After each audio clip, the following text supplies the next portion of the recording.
This video is sponsored by Logitech, who kindly sent us the Mevo Cameras and other Logitech hardware used during this video. Check out the links in the description to get the Mevo for yourself.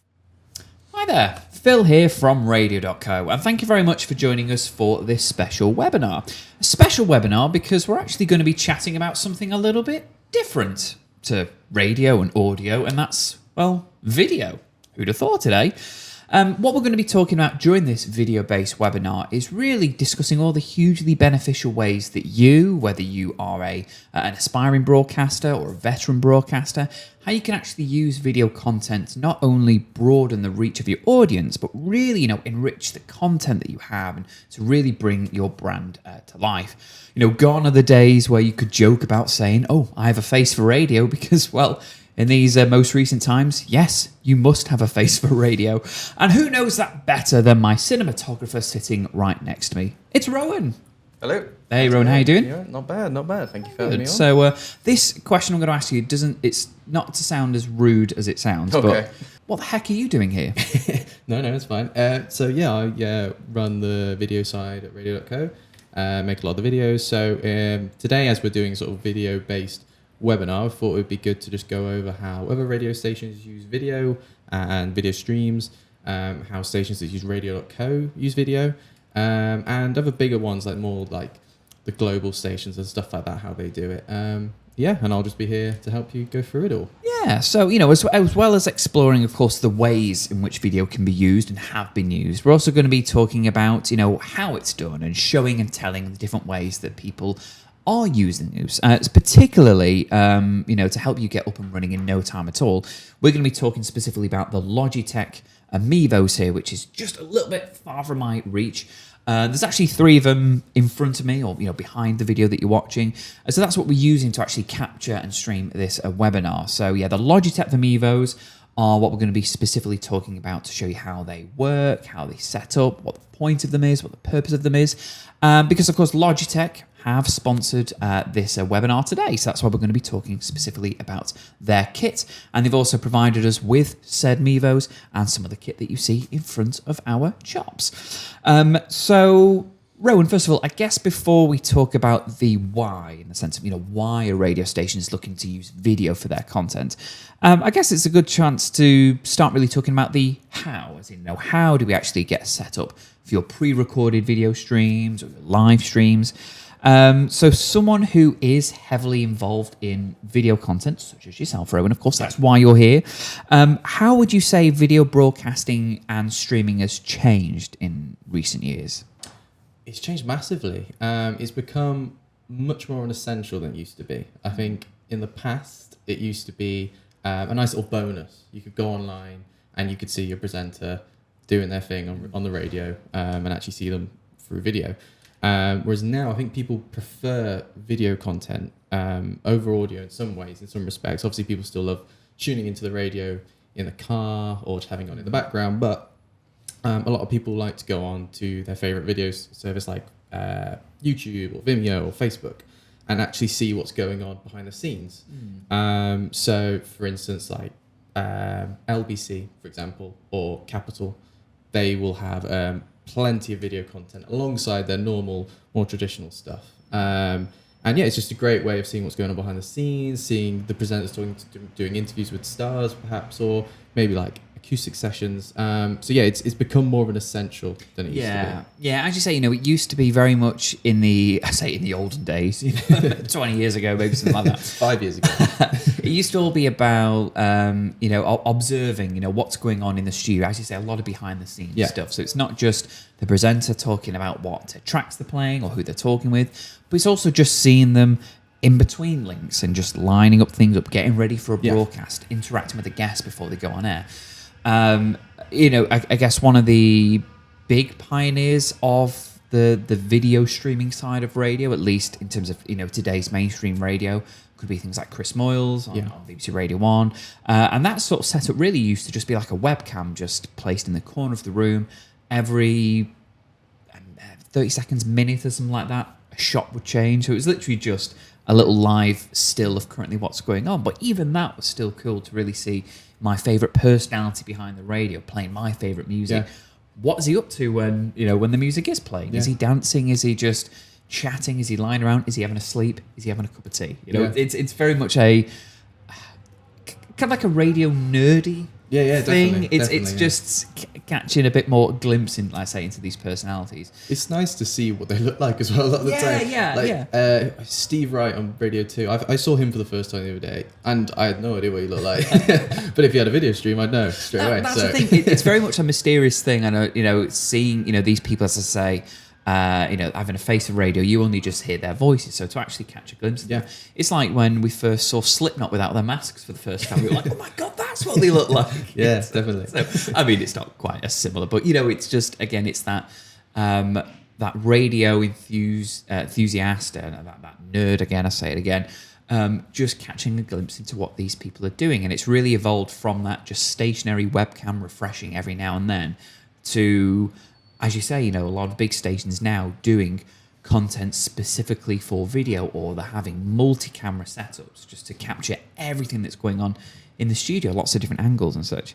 So kind of on that note, how would you imagine a multi-camera setup could potentially look like in some of these big studios, both now and, I guess, a few years ago? Yeah, so obviously, like you said, there's a few ways you could go about it. You're talking about Chris Moore's there. Obviously, that was probably quite basic. It would have just been, like you say, a webcam. And obviously, you could still do that. Smaller stations may feel inclined to do that because it's much easier to do. If you wanted to go down a more complicated route, you could use more fancy cameras like DSLRs. You could have a few of them set up on different camera angles like we've got here. So we've got one on each of us and then a wide. That's a great way of showing off your whole station, especially if you've got multiple presenters. That's probably quite essential because if you can only see one presenter and the other presenter's sort of not there, that might be a bit strange to your viewer. You could have DSLRs set up, and they would go through into a sort of streaming service or platform, I should say, it's like OBS. And things get a bit more complicated when you introduce software like that.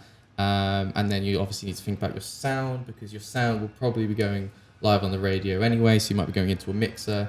So you need to work that in and sync it all up, and it does get a little bit complicated. But for the best sort of quality and sound quality, all that sort of thing, it's probably worth it. But like I say, if you've not got the money to do it, if you've not got the time to sort of figure it all out, it can be a little bit complicated. Complicated, costly as well. Like, it's great, getting, all the best sorts of kit, but, you are not just going to have multiple cameras. You're going to have meters and meters of cables lying everywhere, different softwares. And as you say, as soon as you incorporate something else outside of your regular radio platform, things like OBS, or you could even have to use multiple things to get the real sound and look that you're looking for. It does get complicated, costly. I mean, to give an idea, if we, when we were typically capturing a video, whether that's pre-recording it or streaming it live, what sort of kit would you be using and setting up? So it's a little bit complicated, but for the sort of everyday video we do for our YouTube channel, we'll be using multiple DSLRs to get the multiple camera angles, like I mentioned. We'll have various bits of lighting going on. So we've got 2 key lights currently here on us, which gives us a nice light. And then behind us we'll have some fancy colourful lights like this. I mean, these aren't typically standard. These are funky special lights. No. But this is just decoration, essentially. And then the more essential stuff is obviously like your tripod, your camera. We've got a mic here and a boom arm going into our mixer. And all of this comes together obviously in post-production, where the camera footage and the sound gets synced. And that's what goes together. But if we're doing something live, obviously we don't have that luxury, so we have to make sure we're using software again like OBS or StreamYard or something like that, so it's going out live to our channels like Facebook and YouTube. But that's it. You don't need a huge amount, but it adds up again. Like I say, it's costly. It can get expensive, but it doesn't have to be. You can do it on the cheaper side. And like you say, stuff like this isn't essential. But there's a few ways of going about it. I think ultimately, if you're spending so much, not just money but time, really, creating the content that you want to broadcast, and you've kitted out your little studio space, and then of course you want to show it off in video content. There is, I'm always the same. I want the best, or at least if I'm spending X amount on this, what's another X amount on top of that to get something that's better? You know, as you say, you know, if you're wanting something like a single DSLR camera of broadcasting, you know, to capture everything on broadcast potentially at a very high quality, you're probably looking at spending, you know, maybe £1,000 a pop, something like that for one camera. You know, if you want 3 like what we would usually use, you know, that's £3,000 already. You got your tripods or your lights and stuff, and that does lenses as well. Yeah. So they all do add up, and not only that, you've also got the time to set it all up, to get it all together. It's costly, it's complicated, and particularly when you throw live broadcast into the mix, it does. Yeah. So kind of like the solution to that, and obviously one of the main bulks of what we're going to be talking about is this, the Logitech Mevo, because the point of this that Logitech have created is it's an easy way for creators to broadcast video content, and that creators it's a really wide spectrum. It's wherever you know see yourself sitting on there. So whether you are a radio broadcaster, there for you, podcaster, YouTuber, you know, social influencer, things like that. You know, the idea is this is a kind of an all-in-one solution to really help you record content, but also live stream content as well in a really easy, simple way. You know, we've just set up a multi-camera studio. Essentially, you know, I'll say we've got 3 cameras pointing, got one on me, one on both of us, and one purely on Rowan there. But you know what? This is a fraction of the price. This particular one, the Logitech Mevo 3 Start Pack, it's about £1,000, $1,000 for 3 wireless cameras. Like I said, you know, they can be positioned wherever you like. They are recording locally or they are broadcasting live. We can switch between them with our with the app, which is the Mevo app that comes obviously to operate the cameras. And that's kind of like the 2 products really. It's a camera, but also an app. And the app is fantastic as a way of connecting these up, and you're literally just managing a multi-camera studio purely off a mobile phone. Yeah. You know, as good as things like DSLR cameras are and all these fancy smancy lightings we have and stuff, can't control any of those from a mobile phone. No. So for someone like me who is fair enough, you know, I enjoy broadcasting. I've somewhat accomplished a few things with radio and podcasting in the past. When it comes to video, not a Scooby, no idea what on earth is involved. But of course, things like the Mevo makes it such a cinch, really. Definitely. Yeah. So I guess, Rowan, with these, I mean, I've already talked about who it's for. So, you know, therefore, as I say, content creators, wherever you find yourself on that scope. But in terms of radio, where do you think these would, I guess, best come into play? Well, it's like we said before, the webcam is obviously the easiest way of producing video for radio. The Mevo is essentially produced a webcam that you can do everything else with. Yeah. So it's merged the simplicity of a webcam with obviously the quality and the features of a DSLR. And it's also mixed in the software you need as well to put the 2 together. And I've actually got the app running here. As you can see, it's really, sorry, I'll show that one. It's really easy. We've got all the different angles there. We've got the sound going, and obviously we've done separate videos on this, going through it all. If you'd like to check them out on our channel, but yeah, it's just its simplicity, its features. Obviously, you've got the room to change things like the sound, the camera quality. You can add effects as well. It's the simplicity of the features, and it's also like you say, the app as well. Yeah. And putting it all together so you can stream directly to something like Facebook from your phone. Which I don't know if anyone else is doing that right now. Yeah. It's really impressive. Or if they are, they certainly aren't doing it in as much of a simple sort of easy way. Because simplicity is the key word with it, really. Because, you know, as you mentioned, you know, not only are you potentially using a lot of equipment, you know, as we would typically use, but it's that live streaming element as well. Yeah. You know, that's not easy to pull off. You know, you are using a lot of different softwares, connecting lots of different inputs, turning to outputs. You know, it's too many words to kind of to big words. Yeah. So you know, so you're looking for that seamless solution to do it, and you know, the fact that this, for a start, automatically syncs up all your audio. So you know, so if we're recording audio off the built-in microphones, for example, if we were doing that, it's just automatically streaming out. There's no need to mix it into anything else. So particularly for radio broadcasters. You know, if you are broadcasting bit of content, whether that's you're talking to a guest or you're just doing a link and you've got one of these Mevos pointing at you, there's no need to necessarily plug in your desk, your microphone into this camera. Just let the camera itself capture your raw audio from you in the studio, and it's automatically in sync and it's broadcasting out with the images. Definitely. There's multiple ways you could do it as well. You could have obviously a mic attached to the Mevo, or you could have like a lav mic attached to you here, so you could be like, the camera could be all the way over there, still picking up the sound. Yeah. But obviously there is more complicated routes you could go down as well, like having a mixer involved and using the mics like these ones here, which obviously produces a nice sound. And if you had a radio station, you are likely to be using a mixer already. But those things can come together quite nicely using the Beta app, which allows you to use a desktop app rather than your phone. So you could connect things like StreamYard and OBS.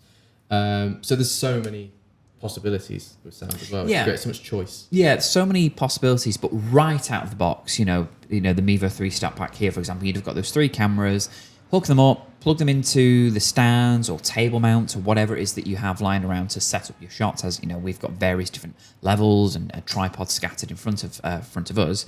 Get everything into position. As soon as you want to go live, that's it. You just hit record or live on the app, and it's instantly then connected to wherever you are linked to your platform. So whether that's Facebook or YouTube or Vimeo, Twitch, things like that.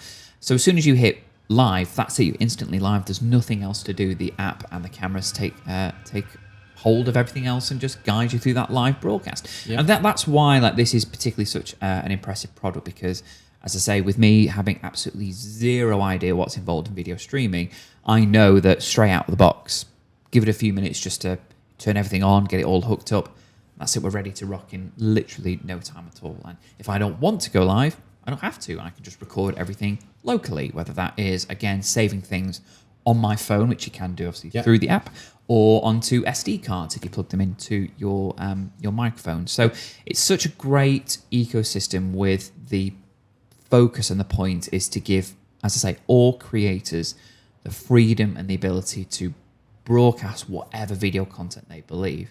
So kind of on that note, when it comes to radio, how could a radio host such as yourself sort of benefit from video content? So, the 2 main things I mentioned in the introduction was, I guess, broadening the reach of your audience, but also creating more, invigorating content. Yeah. So, I guess when it comes to content, Rowan, obviously, you've used these a little bit as well, so have I.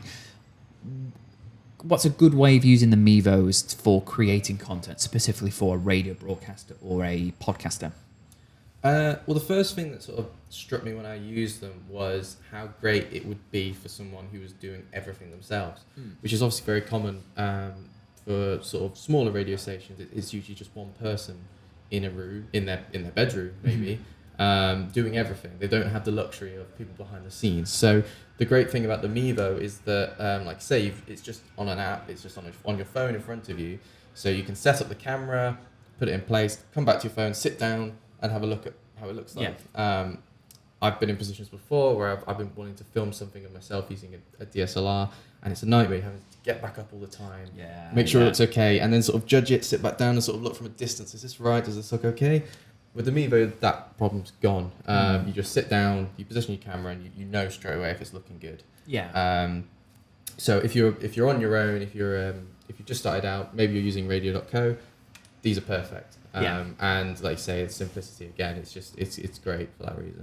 Yeah, and particularly I say a big appeal, particularly for broadcasters, as you mentioned, the one man band. The person who wants to kind of do everything themselves. And I know I particularly come from that camp myself. If I want to launch my own radio station, why wait to get other people involved when I know that I can rely on myself and I can get up and running right now by myself? So, of course, I've got my computer running, I've got Radio.co hooked up, I'm ready to broadcast, I've got all my kit.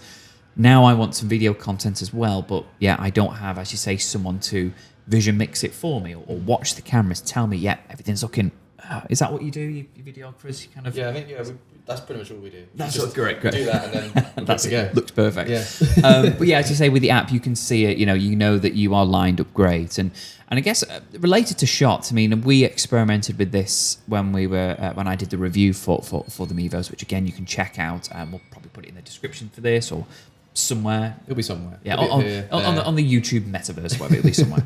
But I guess a good way is combining what you mentioned before about seeing behind the scenes. So we had a shot, of course, front on. Why not? While I'm broadcasting, it gives me a stage to perform to. But I've also got like a side profile while I'm playing my mix. I've got a camera shot here, sort of giving me a behind the scenes glimpse, of what I'm playing, what's on my computer screen, or little dance, having a little sip of tea. Also, as radio nerds, we love just seeing again what our favorite personalities are doing. So having like side angles, having shots in front. If we've got a bigger studio and we've got a co-host, great. We've got 3 cameras, stick one in front of them. Or if we are doing a live radio show, we're practically doing a live video show. But if we're doing a live radio show, we've got our latest single out, which I can't wait to hear, Rowan. It's going to be fantastic. It's but so hey, give a wave to our audience there, because they want to see your face, and you're going to play a track live for them, and they're going to see you do it. So it's just a way of with 3 cameras at your disposal. Like, there's so much possibility that you can achieve with them. In different angles of what you're doing, what your guests are doing, or do you just want one shot being just on a bit of branding for your station? It's, after all, it's a way of further promoting your station in a more visually appealing way, because I think you said at the start about people, I guess, are more leaning towards watching content, or they expect more visual content these days. Yeah, and I think it's partly down to the rise of video platforms like YouTube. Obviously, it's been around a while, but more recently TikTok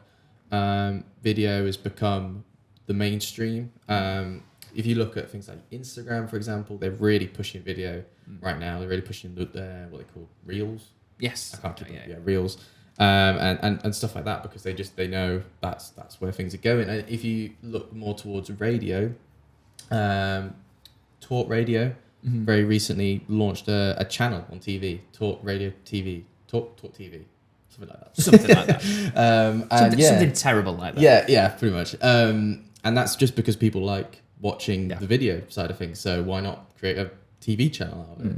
It's really exploded recently. It's interesting to see where it's going to go, actually. Yeah, and I guess it's to do with accessibility and expectations as well. Because I know, as someone who has a few podcasts under his belt already, you want your content, your shows to be as accessible as possible in many different platforms as possible.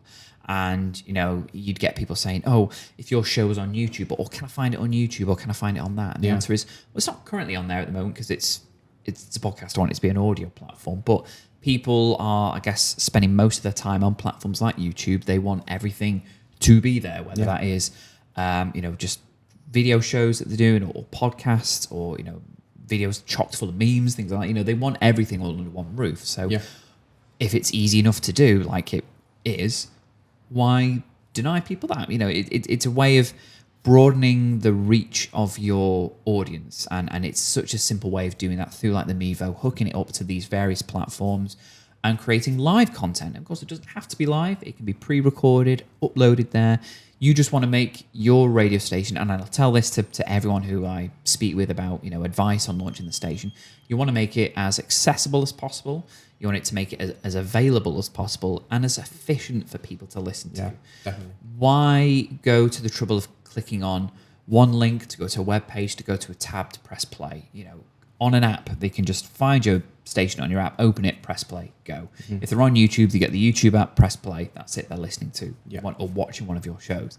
So you want to make the experience as sufficient as possible, and a great way of doing that is by opening up the platforms you're on, including video. And the fact it is stupidly silly and stupidly easy to do, then particularly with the Logitech Mevos, then why not? Why play ignorant to the audience that are potentially dwelling there? And also with the Mevo, you can go on as many channels as you want. So like you could have Facebook, YouTube, LinkedIn, I think.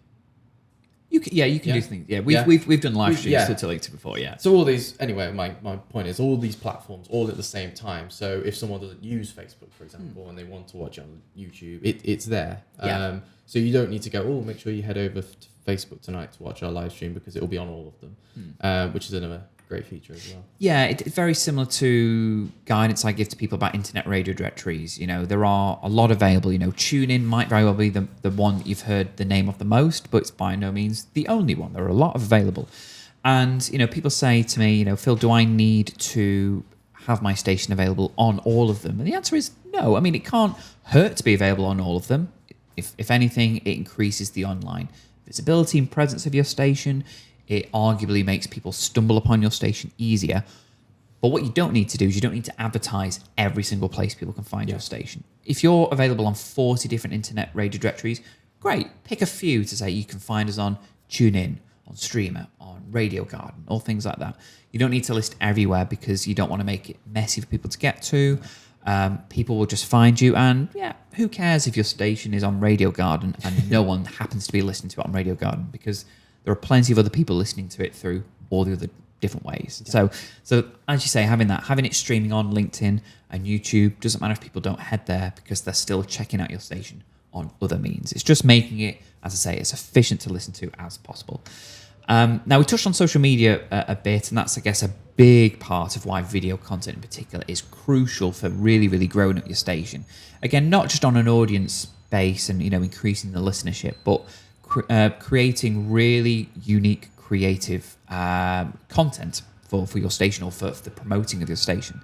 So, you mentioned things before, Rowan, like Facebook, Twitter, TikTok, things like that. Yeah. So from your experience working with these video platforms for the content that you produce, of course, for Radio.co, how could you see each of these platforms working specifically for me as a radio broadcaster? Yeah. So, like we say, TikTok is massive now, Instagram's massive, but YouTube is equally still as big. So that's a few different ways you can use video there because they're not necessarily the same. TikTok and Instagram are quite short form videos, while YouTube is still longer the better, over 10 minutes. That's great. So I think a good way of approaching it is using them all to sort of cut down your content, because obviously you want to stream it live, so you might be streaming your radio show to Facebook Live or YouTube Live, but people aren't necessarily going to want to go back and watch that all of it again, because it could be an hour, 2 hours. So something's really popular at the moment, a big trend is just taking clips from shows. So that could be the case of just going through your stream afterwards, your show, and looking at the best bits. So a funny moment or an interesting moment, and clipping that, which could be like a minute, 2 minutes, and then throwing that onto social media. Yeah. So that could be on your Instagram, your TikTok, whatever. And that's great because it's people that may have missed the show can go back and watch the best bits. People who've never seen the show could find it through the various algorithms and stuff like that, and then think, maybe I'll tune in and watch it live sometime. Yeah. It's something podcasts have been doing for a long, long time now. And I think it's something that radio shows are sort of jumping on. Like I say, like we keep mentioning, like the global stations like LBC or Capital, they always do that. That's kind of like where their main revenue comes from, I think, with social media is taking clips. And it's similar, like, again, mentioned before, like Radio 1, and I'm sure a lot of stations all over the world are doing the same thing. But, what they've grown very popular doing is they have, like, the breakfast show podcast to say, it's the entire show, just all the music cut out, of course. So you're just still tuning in for the banter. Sorry, the bants. Don't like using the word, but, that's the reason for it. It's all the interactions. It's silly games, the competitions, the chatting with amongst co-hosts. So they cut that all down and release it as, a daily 1 hour long podcast, for you to digest. And, you were saying about using clips as a highlight of your show. And honestly, so you could be doing a 2 hour live show on YouTube Live, and then you cut it into a 2 minute highlight clip, a particular funny moment.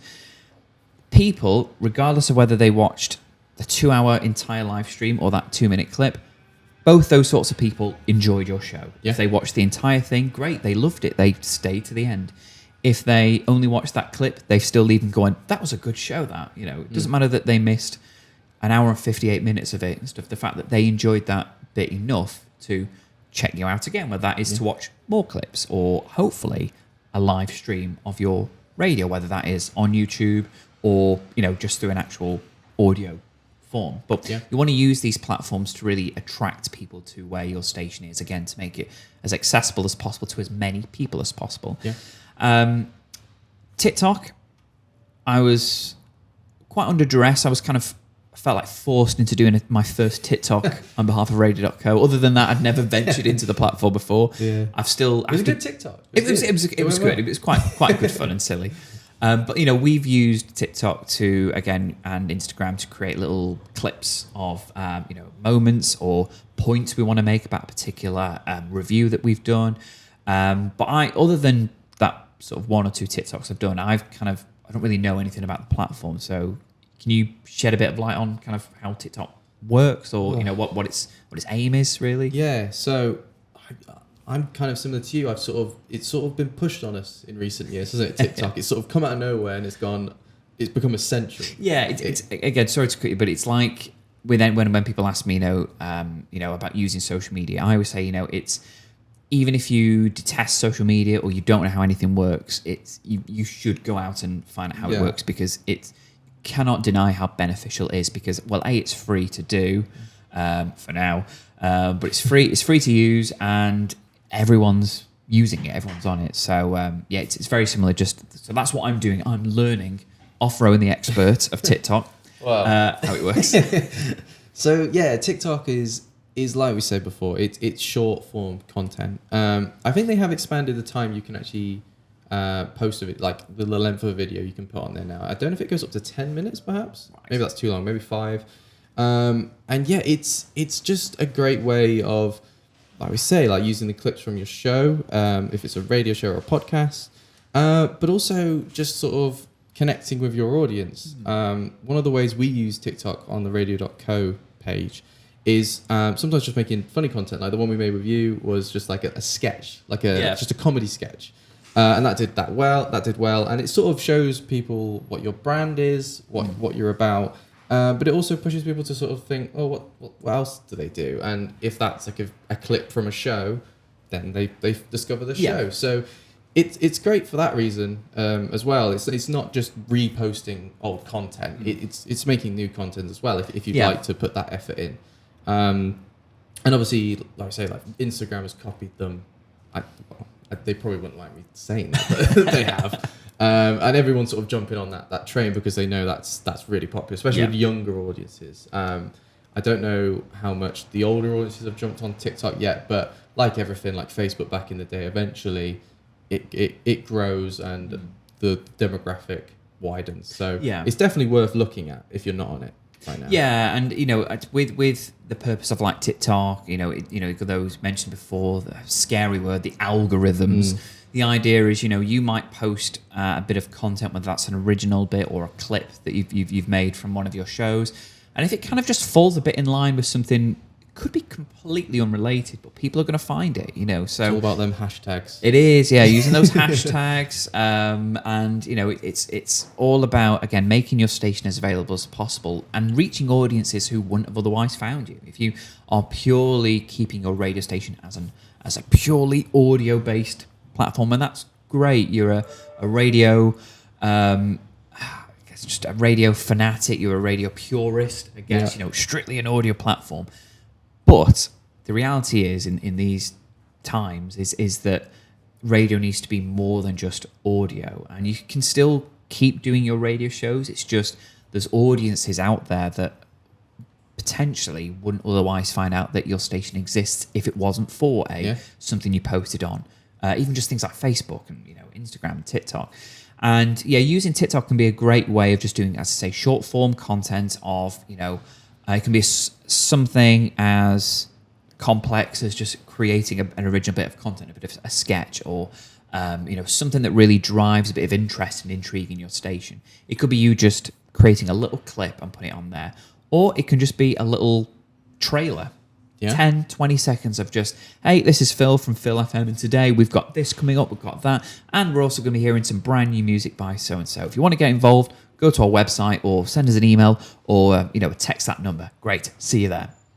Yeah, things like definitely. that. I mean, ideally, you do something a little bit better than that because I didn't tell them where to go and what time. But it wasn't. I wasn't going to say anything, but but you want to use those platforms for attracting those people. If they are suddenly invested in this voice and this personality that oozes from that little 10, 20-second video, they're going to follow you. They're going to just click on a link and listen to your station, So you don't even need to keep your audiences on those video platforms. Attract them from those video platforms to go to your website or mobile app so they can listen to your radio station. So even those amongst you who don't want to invest time and effort into creating video content, you should, even if it is just, as I say, to bring those audiences from platforms that wouldn't have found you otherwise and bring them into your audio space. They can listen on your websites. That's fine.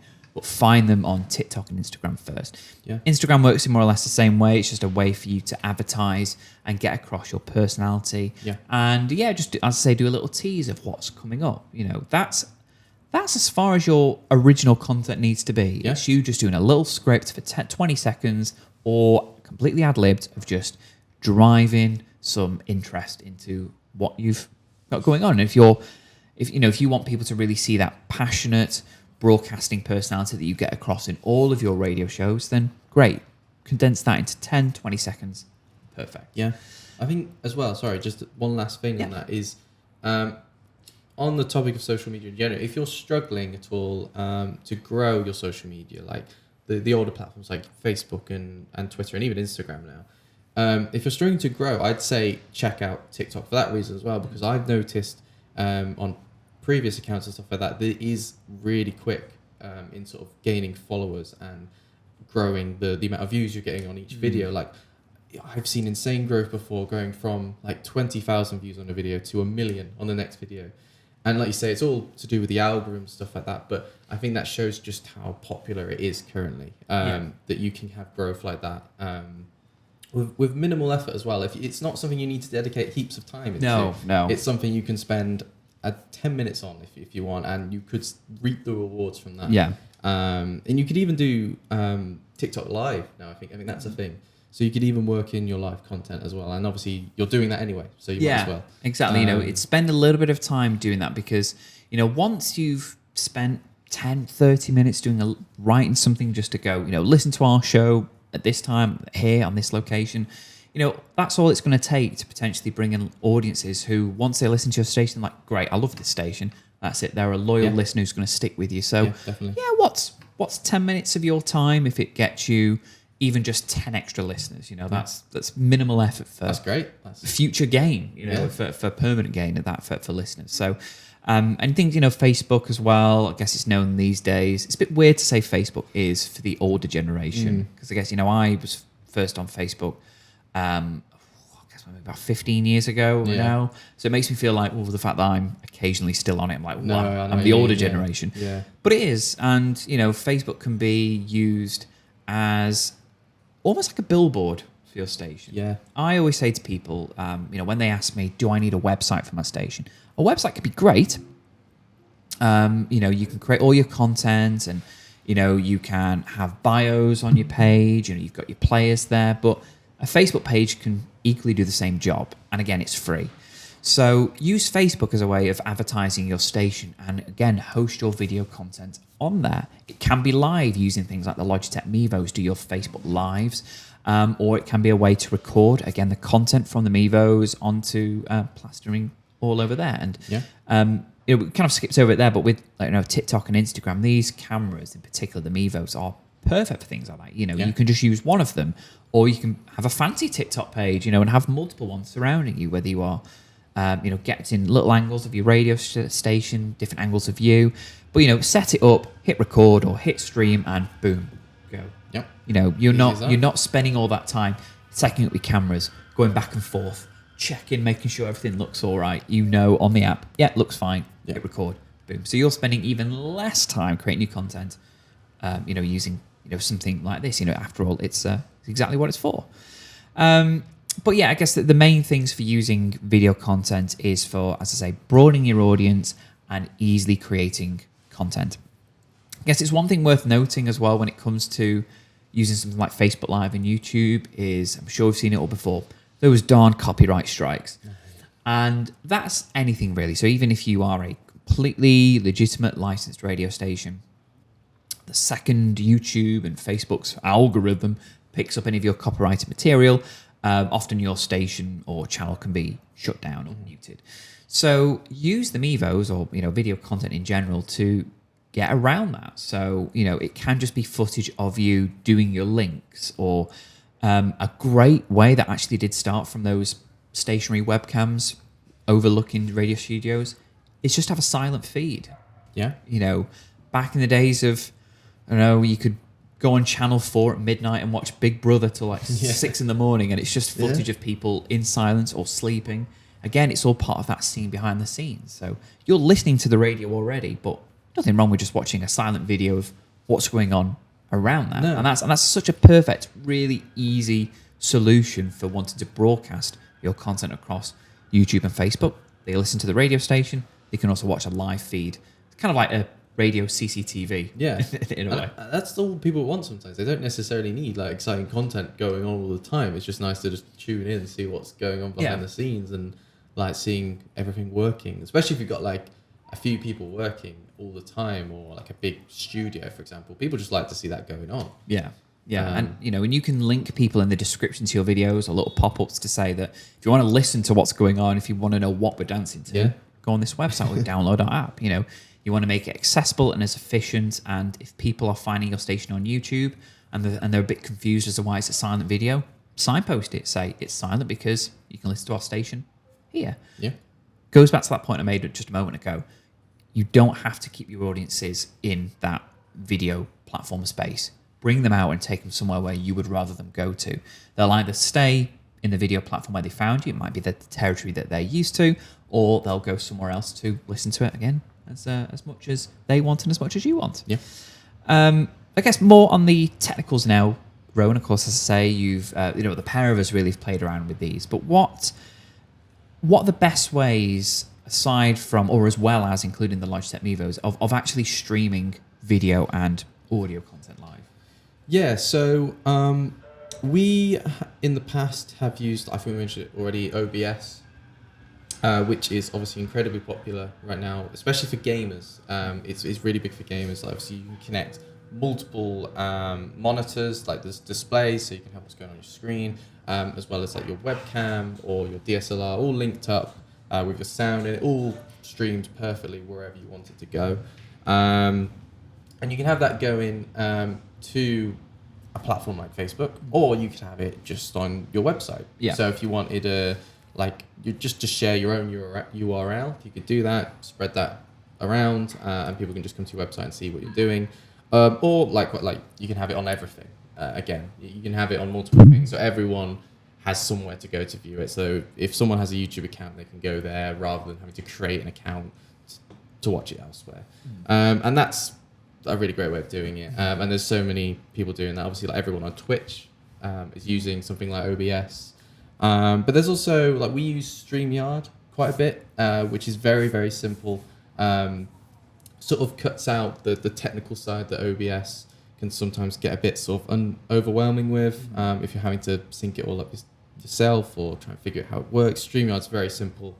You just sort of, you can even do pre-recorded stuff on StreamYard. You can just press play on a video and it goes, or you can sync up everything else. So yeah, we would typically use StreamYard. If you've ever watched any of my live webinars, where it's usually me at home in my office or in the front room doing a live webinar, that's what we would typically use, because it's just connecting me, video source, my audio source, boom, and then we're off. Yeah, definitely. And yeah, in the past we've done that, and it's been really great, because you can have Phil obviously focusing on what he's saying and what he's doing, and then I'll be in the background listening in, doing the technical side, or reading the comments, or seeing the questions that are coming in.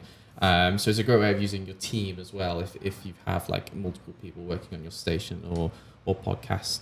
And yeah, there's probably the simplest or the most common ways. Those common ones, yeah. And I guess as well as the Logitech Mevos, obviously Logitech have got Streamlabs as well. Yeah, that kind of falls under their umbrella. And again, that provides another popular way that a lot of game and Twitch streamers and things are using.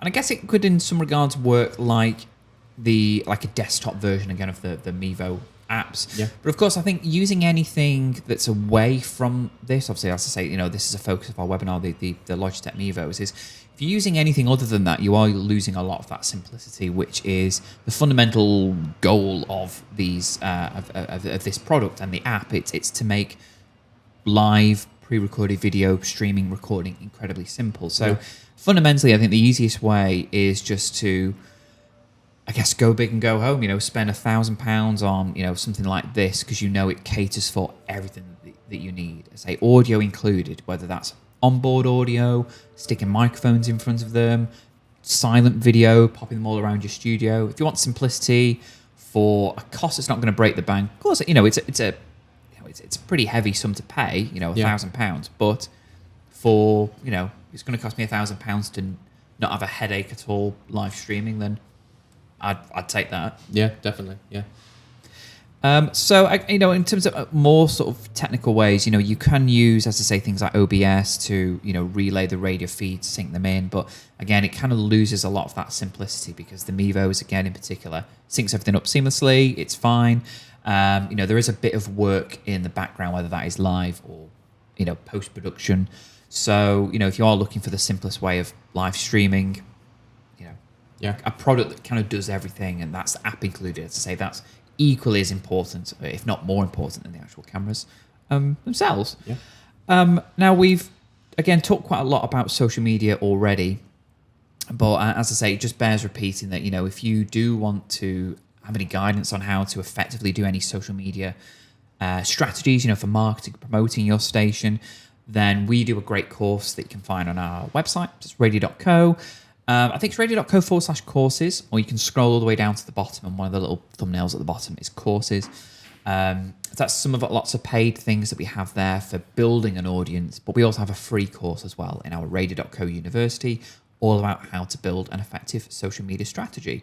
And although, arguably it's a few years old, it's got some of the information might not be as relevant, but it's still always as relevant as it always has been. Social media is an incredibly important way of really growing your station into something that you are proud of. There's no point, as I say, keeping it strictly audio platform based when there are audiences out there that want to share your content.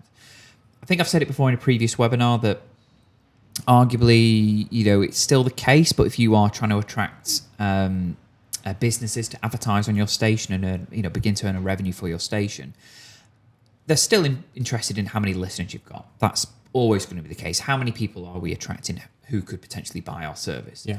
But something that is just as important, if not more important these days, is your social media presence. It's great that you've got 1,000 people listening to your British station, but they're all based in America. They're not going to buy a product from a British business, are they? It's great that they're listening, but it's kind of irrelevant. But you could have a community on a fan page on your Facebook or your Twitter, or you've got followers on Instagram or TikTok that are based locally, or at least in the UK, and they are the ones that are going to be sharing your content. They're going to be liking, they're going to be interacting with you. And they're the ones that are going to be appealing to these businesses that you have. So, it's just as important to go, okay, so we've not got the biggest audience in the world, but look at how many Facebook followers we've got. They're your audience now. And of course, if you can say, oh, we're not only on Facebook or Twitter or Instagram, we're also on TikTok, we're on YouTube. Yeah. Hey, I do a live show on Twitch every day, or a live Q&A or something like that. If you can show exactly how big of your audience is outside of the actual station, if that makes sense, that's a powerful number to keep in your back pocket. Like, reach is no longer just your listeners. Your reach is your viewers. Yes. For example, like on these live streams you're doing, or the people regularly check your TikTok or your Instagram, like to keep up to date that way. This is the things that people look for now. They like to see how many followers you're getting every month, or how well your branding, how good your branding is on social media and stuff like that. So it's all very important. It's kind of it's a shame for some people who just like doing the radio things, but it's just the way things are going in 2023. Yeah, it's a bit of a sad reality. But it's all part of the evolution of radio. Yeah. For example, it's been kind of this for a few years now, but every quarter, when we have the radar results every quarter in the UK for listening statistics and trends for the UK listeners. It's the same with the Nielsen reports. Year on year, quarter on quarter, smart speakers are always like the most popular platform, or the one that is the most growing platform for that year. And it's because smart speakers, I know it's a scary new device, but they are replacing radios. Yeah. You know, they are just as important as any other appliance you may have in your home. And people just say, you know, can't say it too loud because there's a few scattered around us, but, you know, Alexa, play my radio station, you know.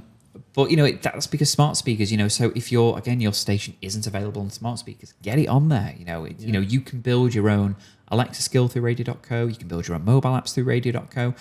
And, you know, they're not just hip and trendy ways people can listen to your station. They are the ways people are listening to radio stations, particularly smart speakers. And that's been a trend that caused a bit of a ripple, you know, maybe 5 years ago, but it's very much how people consume radio the majority of the time. You know, when we're in our homes, we are just simply listening to our radios from smart speakers in the corner of the room. So if smart speakers were a scary trend, which have now become the most popular way people listen to radio, you know, give it a few years' time, people are listening to radio on video content, or at least they're interacting with radio stations primarily through video platforms or image platforms. I guess the big trend really is that people are turning to things they already have to listen to radio. So the smart speaker's already there, so we might as well use that to listen to the radio. If it's between buying a radio and using the smart speaker you've already got to use for various other things, you're obviously going to pick the smart speaker. And again, with video, it's similar in that sense that people might not necessarily want to go to your website to watch your live stream, but if you're doing it on Facebook, which they already have, they'll tune in. So it's kind of thinking how you can make it easier for your viewers and your listeners to find you. And like you say, smart speakers are just like, everyone's pretty much got one now. Have you got one? I certainly have. You've got one? I've got one, yeah. And I remember having a radio in my kitchen and then having a smart speaker, and I sort of thought one day, like, why do I have this? Like, the radio wasn't very good in the first place. The smart speaker had better audio quality, all that sort of stuff. So I just thought, I'll just start using that. And yeah, it's just easier. Yeah, and it's similar. You can draw similar comparisons to why a lot of broadcasters are turning to podcasting as well. I mean, as I mentioned, the BBC Radio 1, you know, repackaging their live radio show into a little, easily to digest on-demand podcast. You know, again, you're making your radio station and your brand and your content, most importantly, you're making it available on as a podcast and therefore on Spotify, Apple Podcasts. If people are already listening to music all throughout the day on Spotify, then why not also make your brand available on Spotify as well? Because they're there already. They can just find it. Boom. Again, it works exactly the same way. If they're on YouTube already and you're doing video content, boom, they're there already. Might as well hook them in. Absolutely.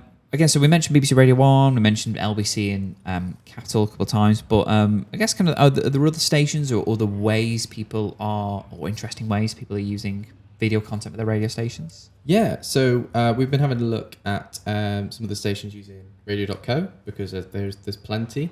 For example, there's Cybercrime Radio, which is sort of part radio, part podcast on all things cybercrime. And they use video to sort of post interviews and behind-the-scenes content on their YouTube channel, which is going back to what we were saying about using clips. You don't necessarily need to post whole shows, just part of a show or an interview. I think that's a big trend, is that sometimes radio stations know that people don't want to tune in for all the waffle. They just want the interview that's in the middle, the key part. So they say Radio 1, for example, will post an interview with... Who's trendy right now? God! Now you're asking the absolute Harry wrong Styles. He's trendy. He was trendy at one point. Yeah, we'll say Harry Styles. They'll post an interview with Harry Styles on their YouTube about channel. how he's dealt with cybercrime. Yes, because he loves his cybercrime. And that way you sort of know what's going on without having to listen to the music. You might not be bothered about the music. You just want to hear what they've got to say.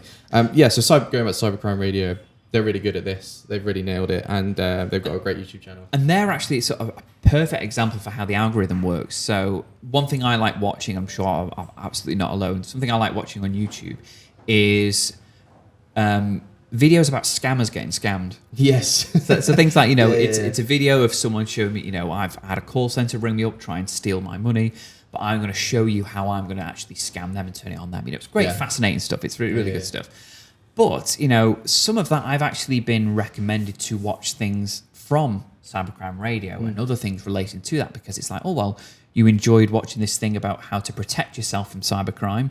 Oh, just so happens you may like this interview with someone from Cybercrime Radio, and actually, in fact, some clips from Cybercrime Radio have, or at least their channels have been recommended to me because of that. So that's a perfect example of how the algorithm can work, especially if you are a specialist, dare I say, niche station. It's going to get an audience because people are watching videos about something related to it. Yeah, definitely. And like you say, going back to the algorithm, it's all about finding your niche or finding your audience. And obviously that's a great example of that they have in that case. Because sometimes if you go general, like maybe you're just using, you're going down the hashtag route and you're just putting like hashtag music, hashtag radio, people aren't necessarily going to look for that, but they might look for cybercrime because, like you say, they're interested in that sort of thing. So it's finding that sort of that target audience and zoning in on them.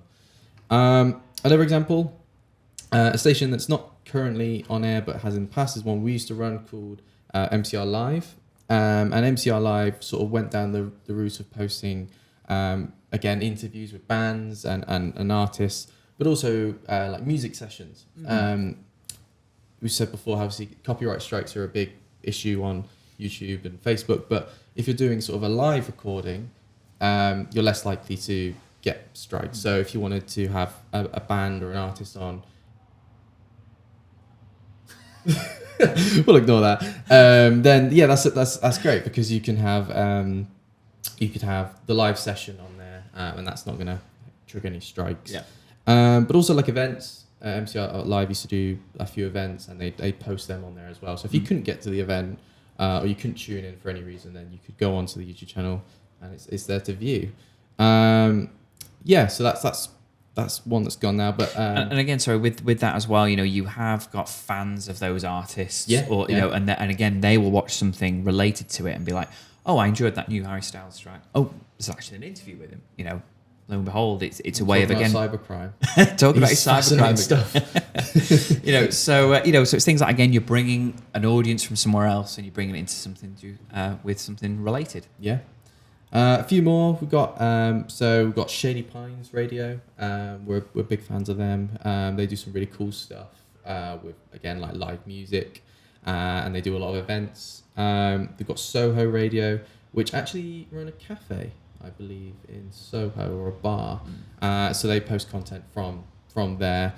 And then both of those stations do like live sessions as well. So they have like live bands, because they're hooked up, and connected to venues and stuff. So again, if you are fortunate enough to be at a local venue, or even just local events and stuff, it's a great way just to do some live video content. Because again, with the Mevos, or across all these platforms, TikTok, Instagram, it's literally just live. Okay, we're live on air. Great. Let's just go to that event, go to that venue. And these stations as well, like Shady Pines and Soho, they found that their audience, they found this sort of genre of music that people like, and they've created a sort of community out of it, which I think is nice. And I think that video helps push that side of things with radio, because a lot of time, especially during the pandemic, people were listening to the radio to have a voice on, or to have like almost like a friend there. And it's the same with podcasts, really. It's just to have someone to listen to talk. Well, not to talk to. Obviously, you can't talk back, but it's nice to have that when you're on your own, and having the video side of things as well. It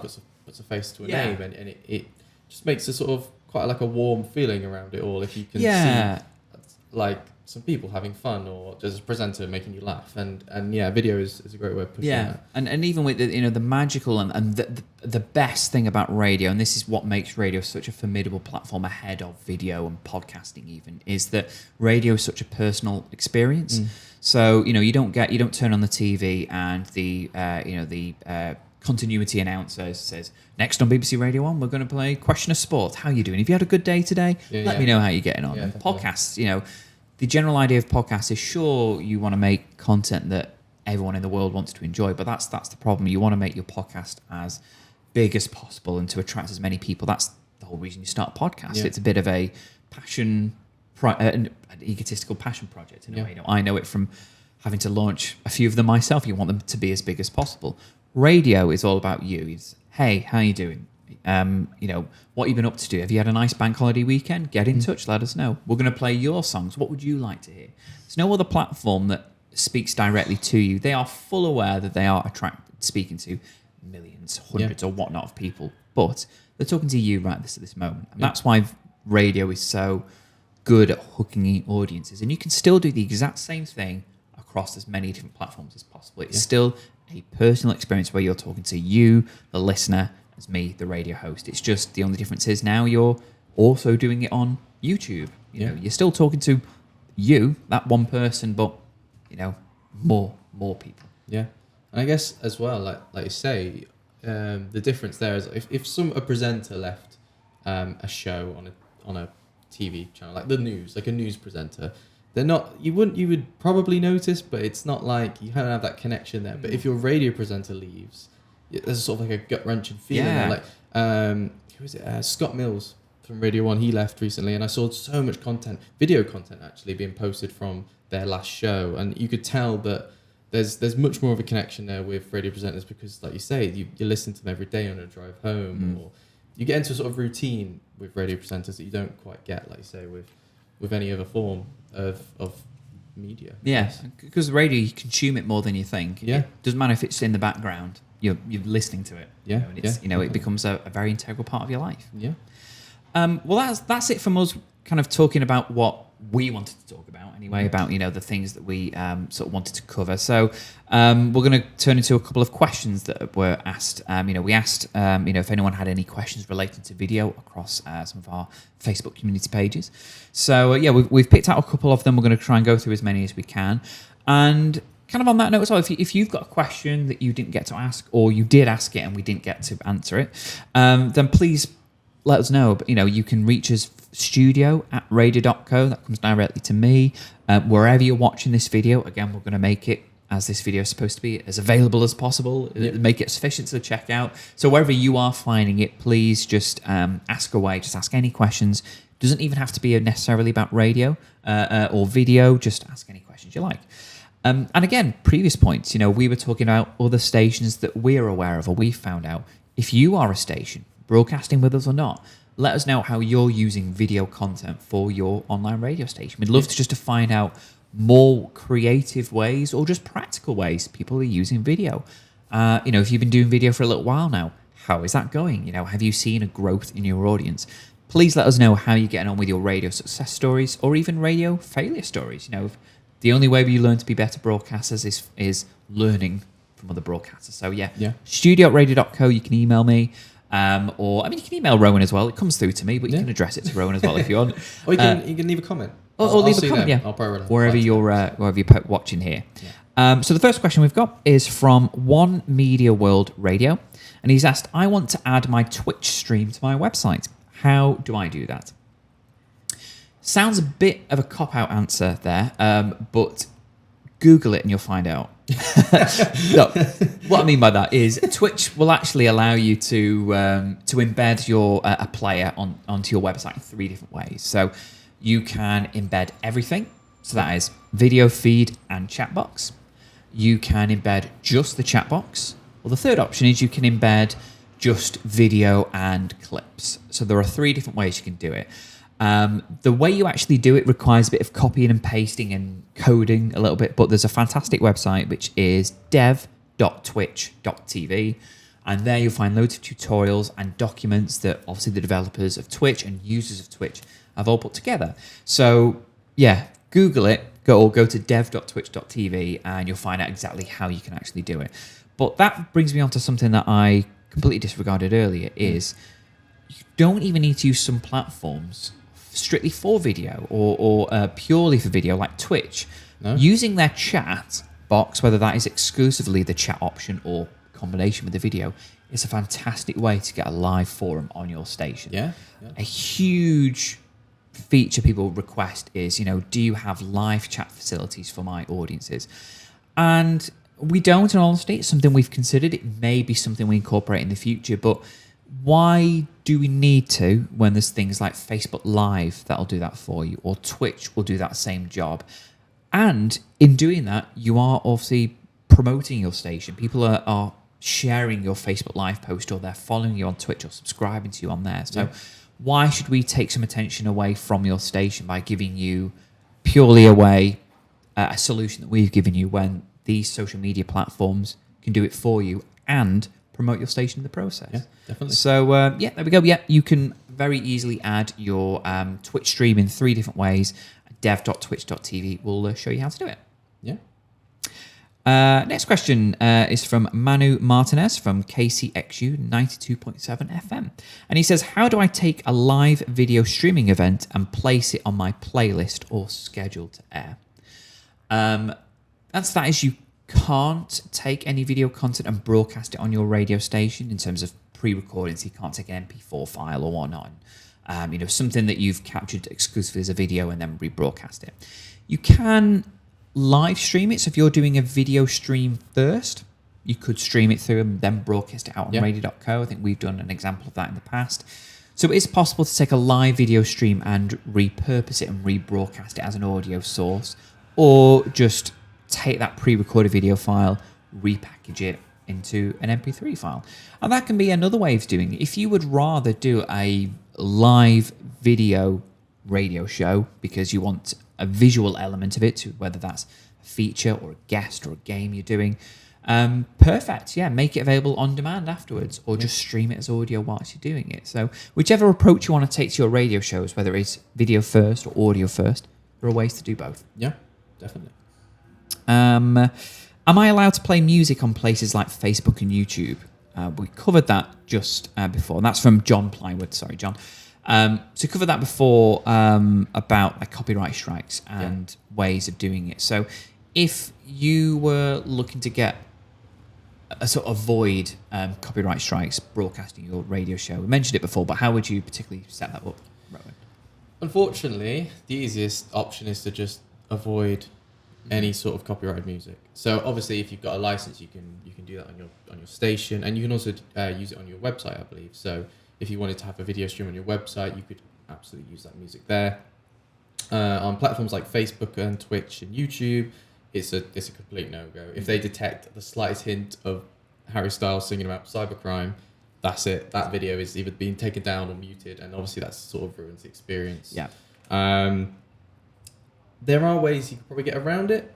For instance, if you are posting the video stream afterwards, so it's pre-recorded, you could just take out the songs, so it just cuts between the chat to the next part of the chat. Or if you do want to live stream it, there's probably a way where you could have a sort of muted, just mute the audio going to the video stream at that point, which again is kind of strange to anyone watching, because it will just go silent or cut to a video that says we'll be back shortly or something. But there are ways of getting around it. Yeah. And a simple way of doing it, as I say, is just having your camera as like an observing cam. So whether that is actually it's a purposely silent video. Again, people are just checking out behind the scenes of what you're doing. Or it could just be a camera to the side, and all it's broadcasting out is you in the studio. You can't actually hear any of the music coming through the monitors. It's just you doing your links, and then maybe you then, I guess, talking to the camera a little bit if you wanted to. Yeah. A good question from you there next, Rowan, from Gary Bowden from AAA Community Radio, asks, can I use Zoom with Radio.co? Yeah, you can absolutely use Zoom. Something else the Mevos can do is actually link with Zoom if you use the desktop app. So you could use Zoom. Obviously, Zoom is primarily used for sort of conference calls with team or like a guest. So yeah, you could use Zoom to have a guest on. And then either use the Mevo app or another software to record that and put it out live. So you could use, like I said, the Mevo Cam, or even just like a screen recorder. If you didn't want it to go out live, you could screen record and record your sound and then put that out at a later date. If you want it to go live onto your radio station, you could use platforms like But, for instance, which just takes the audio side of things and then puts it onto your station. And yeah, so there's a few different ways. And obviously Zoom is so popular currently that you're bound to need to use that at some point if you can have a guest. Yeah, whether that is just using Zoom as a way of getting callers, guests on air with you, So the Logitech's got a great feature, as I say, it allows you to connect to things like the Zoom, just to name that one example. So you can actually have it doubled up. So if you're instantly switching from office mode to DJ mode, you absolutely can. So it's a versatile little device. So so absolutely use things like the Mevos for Zooms as well, but also specifically, Radio.co can easily broadcast Zoom calls. Yeah. Fiona Canala from The Wave FM has done an interesting question. She says, how should I treat video in comparison to radio when doing live shows? So my opinion on this, Fiona, is fundamentally what it is you're doing is a radio show. So if you're doing video content as well, you don't want to do content that is specifically for video audiences, because you're disregarding the people that are listening purely on on the radio side of things. So you don't want to do kind of like, cheeky winks to the camera or in jokes based on what's going on in the studio, because the majority of your audience could be actually still listening from your website or mobile app. So, I mean, I'm sure, you've seen examples, I'm sure, Rowan, but I hate it when radio hosts, there's a bit of silence, they're giggling about something, and it's because something's fallen off or someone's forgot to put the trousers on, something like that, but use the radio audience, you're missing that and you feel left out and you feel a bit disgruntled and you're like, well, I'm not listening to this, I've switched to something else. And radio audiences, as lovely as you all are, and we want as many of them as possible, but they are a fickle bunch. So, the second something starts broadcasting that they're not happy with or they're not interested in, they will switch over. They might come back to you later, but they'll instantly just switch off. And the thing that a quick, surefire way of doing that is if there's something that the radio audience does not understand what's going on. As I say, it's a bit of giggling. They're pointing to something, saying, "Oh, look at that!" Or "Oh, good grief! I wish you could have seen that." Well, I'm listening on a smart speaker and I didn't see that. So, So I would say, treat the video side of things as a behind the scenes thing, but you're not doing content specifically to that because you want, absolutely do pre-recorded content strictly for video. Absolutely do that, but treat the live broadcasting experience is for all, but keeping the audio audience as the primary target. Yeah. Sarah Brown, she's got a question for you. She's from Primal Tribes. Should I use TikTok? No. Thanks. I'm joking, obviously. Obviously we've talked about TikTok loads. You should absolutely be using TikTok. Like we said already, we've talked about it a lot. There's so many different ways you could use it. It's a fairly new platform, so there's a lot of opportunities for it to grow and for it to shape into different ways. So obviously it's popular, but you could still, if you have a niche enough sort of section of the radio market, you could still be the first on TikTok doing what you're doing, which is quite exciting. You can obviously, like we said, we can post short clips, you can post original content, like there's funny content does very well on TikTok, live content, there's so much you can do. So the simple answer is yes. But I guess in some instances maybe TikTok wouldn't work for you. But I think look at your audience. If it's a younger audience, definitely get on TikTok. Definitely, 100%. If it's an older audience, maybe just have a look if that audience is on TikTok already. Just with everything like we said today, it's just do your research, play around with the algorithm a bit, and just see how it goes. There's no harm in trying. No, and we discussed it's not going to take a lot of your time to do it. So it's just a little investigate, have a little try, have an experiment. Because the audience of TikTok and Instagram to a degree is a younger audience. They may not be your target audience, but again, if they find if someone much younger than you finds something that you've done entertaining or funny, as you say, that always does well, they may end up boosting the presence of it, so you might just because something a little sketch you did or a spoof happened, you fell off your chair while you're doing a link and stuff, that younger audience isn't going to listen to your station, but they're still going to help you promote it in a way. So again, you can just attract a lot of attention and a lot of traction for your content. So absolutely, even if you don't feel it's the right platform for you, just experiment with it, have a go, and ultimately create content that suits you. You don't want to make it obvious that what you're doing is uncomfortable. Just have a go at it, see what you feel, and there's no harm in it. Just at least having a little stab at it. I say it's free as well. Yeah. So if you use it, it doesn't work out, you've not lost anything. Yeah. Earl Hillier from Radio Gracepoint has asked, is it better to do video radio shows on my own or with a guest?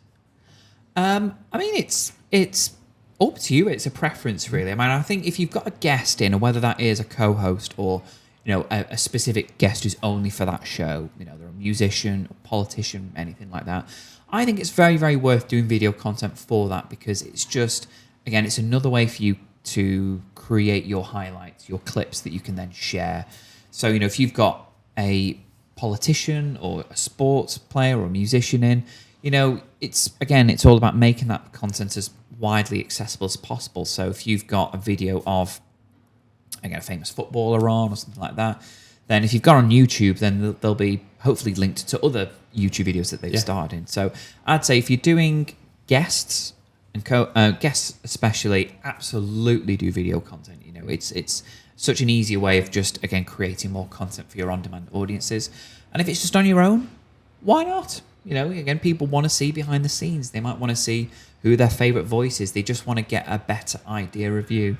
Make your station just as widely available as possible. And, you know, use video as much as possible, especially when you've got content and devices like this that make it so easy. 100%, yeah. And like we said before, the Mevo multicam is obviously it's a multicam, so you can have up to three guests if you want, or one host and two guests, I should say. I mean, there's no restriction on how many actual Mevo apps you can phone cameras. I've got the word right eventually that you can link to it. But yeah, you know, if you've got, you know, have one per guest, or, you know, at the studio. Yeah, definitely. And that's nice to have sometimes. It's nice to just see what each individual person is doing amongst the crowd of the DJ booth or whatever. It's nice to see what's going on. And especially if you've got like a high profile guest, you definitely want to have a camera just on them. Richard Miller from Armed Radio was asked, when running the live streaming through places like Facebook, there's a serious delay. Is that normal? Unfortunately, yes. We have had issues in the past when we've done our live webinars where there is a delay, whether that be with the video or the sound. There's not a huge amount you can do about this a lot of the time. There are things you can do. So if you're using something like OBS, it might be just the case of changing the settings like the latency and stuff like that, and just playing around with it before you go live and making sure it's okay.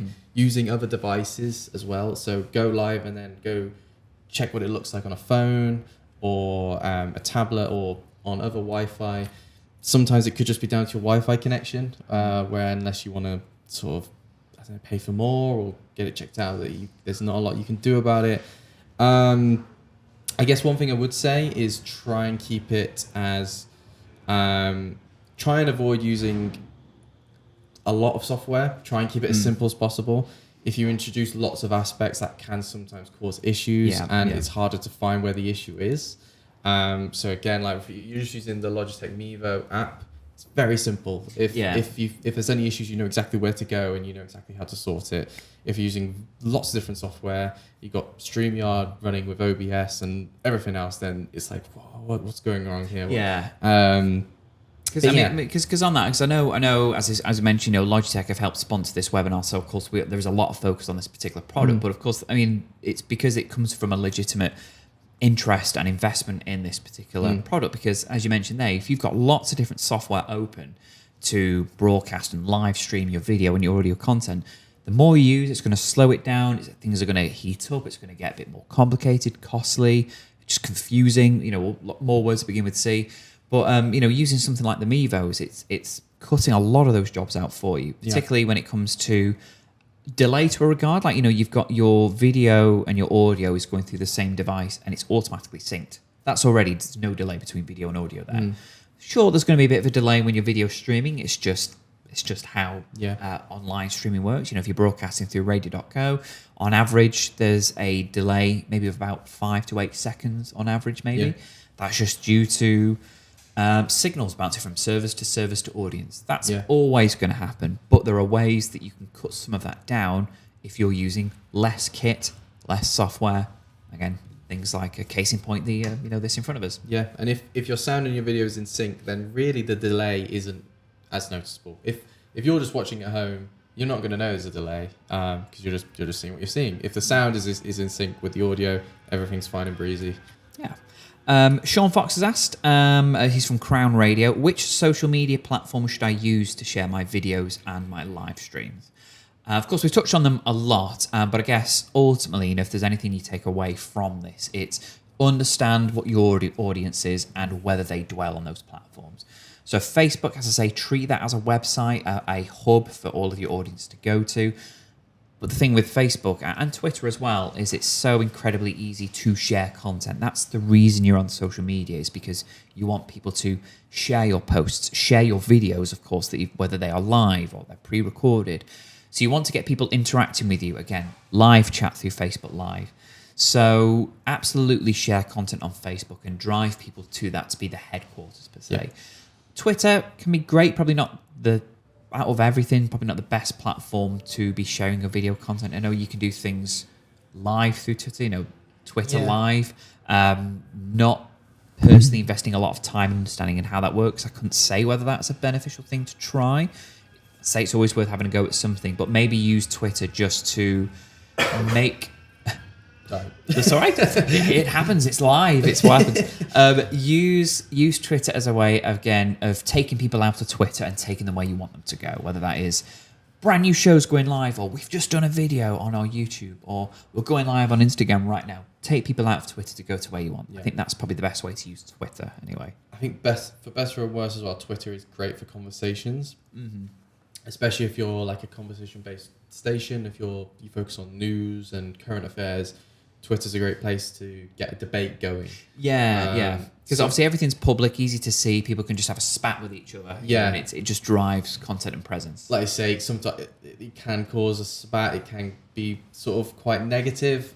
So you want to be careful in that regard. You don't want to turn your station into a hub for people to be quite bitter and nasty, because that's not going to create a nice environment for your station. But obviously you can get this on any platform, but Twitter does seem to, I don't know, lure these sort of people in. The crowd you don't necessarily want can sometimes reside on Twitter. So it's just worth being careful. Yeah, but it's absolutely not the best place to focus live content on, other than live discussion. But yeah, bring people out, get people discussing on there, use it as a chat room. Essentially.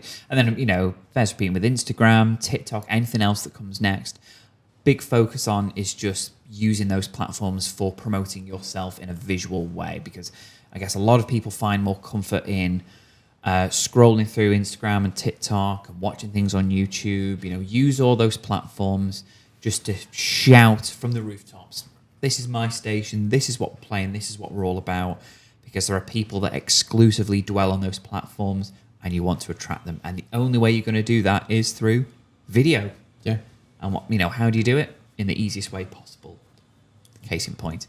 So, just something we've not mentioned actually is, I think it's also a good idea to encourage, if you've got a bigger radio station, you have a lot of presenters. I think encourage your presenters to have a presence on social absolutely. media. Yeah. Especially like we were just talking about Twitter. I mean, another good thing about Twitter is that it allows people to have a voice, like we just said, but it allows individuals to have a voice. So you can have your radio station page on Twitter, but you can also have the presenters each having their own Twitter page, and you can see what they're doing in their day-to-day life, and they can see their behind-the-scenes footage or pictures or whatever. Mm-hmm. So that's another good thing as well. Yeah, you want, you're all a community, that's just, internally within the station. So, if you're sharing about a show that's going on air, you would expect your other presenters, your partners to be doing the same. So using these platforms, particularly Twitter, as you say, is especially good for that, is having all of your team just all working in tandem together to increase the audience. And that can also apply to be an effect with any guests you've got. Of course, they've got their own Twitter followers, other Instagram, TikTok followers as well.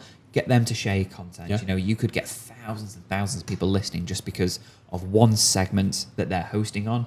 And where can they find that content? Well, there's no better reason to attract them to your Instagram page, or do things on TikTok. Just find unique, creative ways that work for you to bring people to those platforms, or subsequently bring them out to somewhere where you'd rather find them. Yeah, and that way as well, if someone necessarily didn't want to follow your official page because they maybe just like one presenter, that's all they listen to.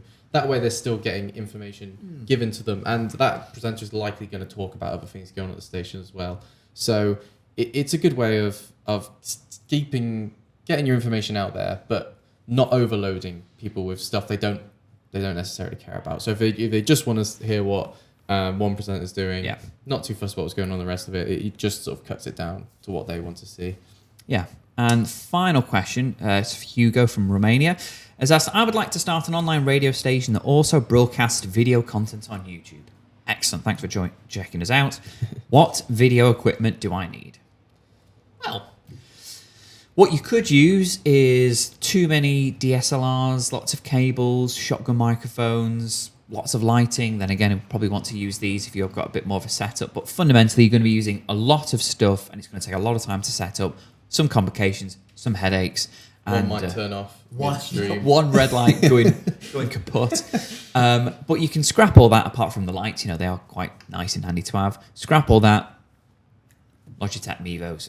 There's, people might see them as a glorified fancy webcam, and so what if that's what it is? It's going to absolutely do the job of capturing, live streaming, recording, everything to do with your video content that you can just instantly stream live to those platforms, or, as I say, record locally, package them up, create them as clips and just post them on there. So absolutely, Hugo, if you're going to go for anything, yeah, sure, it's £1,000, but it's going to save you a lot of time and headaches by just something like that.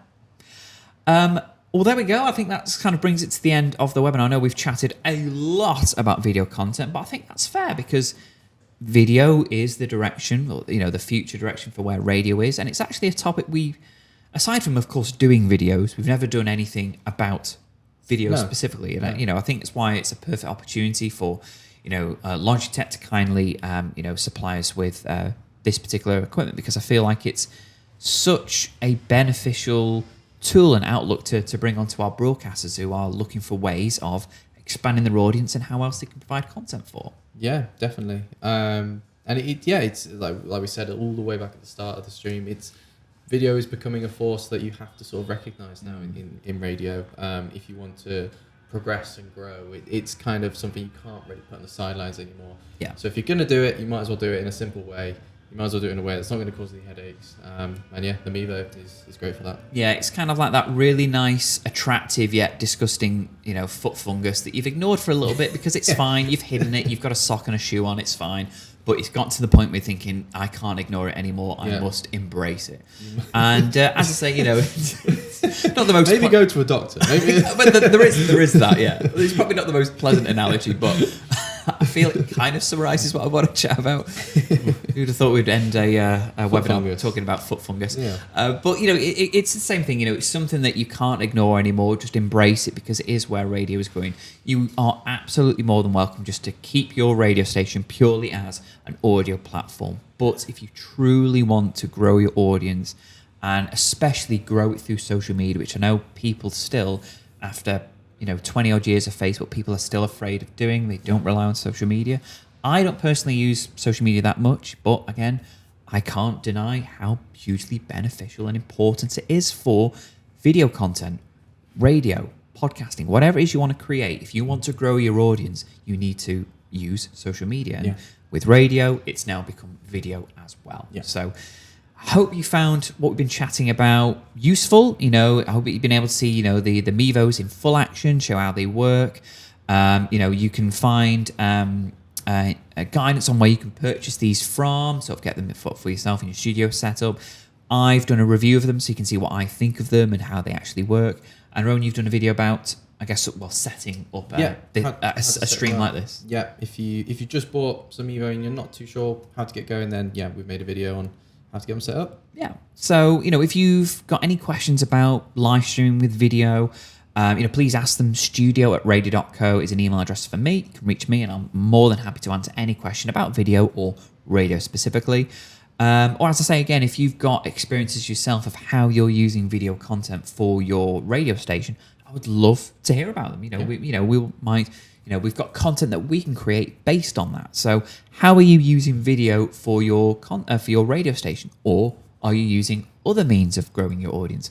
Success stories, failure stories, we want to hear about them because that's the only way we become better. Yeah. So studio@radio.co, or just write in the comments below of wherever you're watching this video. Yeah. Again, absolute pleasure chatting with you, Rowan. Thank you for having me. It's been an invigorating chat. I've learned a lot about video, and I hope you watching have learned equally as much. And I guess we've got lots more content in general coming up. So what sort of video content can people find by following us on Facebook or YouTube? What sort of stuff do we typically do? We do lots of reviews, tech reviews of stuff like the Mevo. We do a lot of mic reviews and mixer reviews, which is obviously perfect for anyone just starting out, needs to know what's a good microphone, what's a good mixer. We've got plenty of good reviews on across all of our socials for that. But then if you just want to have a laugh, on our Instagram or our TikTok, we produce some more sort of silly content, which is like sort of behind the scenes looks at things, or topical still, but with a sort of funny twist on something. We've got big range of stuff. We also have, like you say, like courses, webinars, live webinars. We do them every month. Plenty to look through, plenty to have a watch if you want to head on there. Yeah, and on the topic of webinars, we based this webinar really off hunger for people to find out more about video. I was getting asked by, how can I do video with my radio station? It was getting asked a lot, so we thought, okay, let's do a webinar about video. Let's explore it together. So if you've got ideas of what we could do a webinar about, it doesn't always have to be about how Radio.co works, or it doesn't have to be about how to write scripts or how to present. If you want anything to do with growing your audience, equipment you might want, or just anything else you think we haven't covered, again, let me know. Studio@radio.co is where you can always find me, and I'm always happy to chat about radio and just help you get on your merry way. Yeah. Thanks again, Rowan. No worries. Been a pleasure. If you want more information about how to launch your very own radio station with Radio.co, just head to our website, Radio.co. Even better, if you want to have a little chat with me, and I can help you get, on your merry way about showing you how Radio.co can work and answer any questions, discuss your plans, whatever it is you want to do, just get in touch. You can go to Radio.co/demo, and we'll schedule a little chat with me.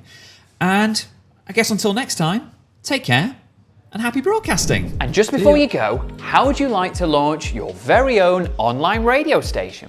Surprisingly, it's a lot simpler than you may think. And the absolute best way to get started is by chatting to myself or another member of the Radio.co team. To do that, just head to Radio.co/demo to schedule a video call with us, where we'll discuss your plans, answer your questions, and of course, guide you around the Radio.co software.